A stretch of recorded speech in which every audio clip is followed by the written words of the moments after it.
గమ్మతి వార్తలు.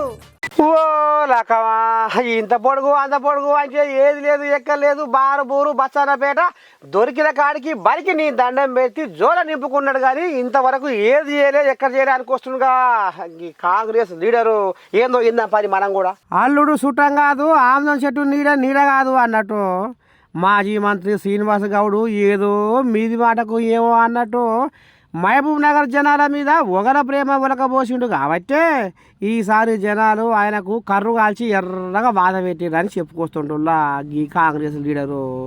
ఇక ఎంత గమ్మత్తుగా చెప్తుండో మీరే ఇనూరి ఓసారి. ఓ అన్న కానీ ఇక ఓడిపోయిన తర్వాత 35 రోజులకు కవిత వెంబడి వచ్చి ఒక ప్రెస్ మీట్ పెట్టినాడు.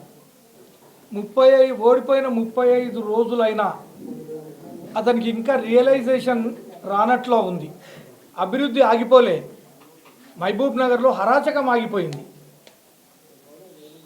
అభివృద్ధి ఆగిపోలే, అరాచకం ఆగిపోయింది. ఇంకొక విషయం నాకు ఆశ్చర్యం అనిపించింది అని చెప్పి కవిత గారు అన్నారని చెప్పిండు.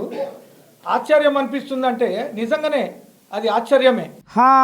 అరాచకం అని ఇక అభివృద్ధి రేపటి సంది జాడ పత్త లేకుండా ఉరుకులో పెడుతుందని చెప్పుకొస్తుండల్లా ఈ అన్న. చూడాల మరి కథ ఏ రకంగా నడుస్తుందో ముందర పోయింటి. గమ్మతి వార్తలు.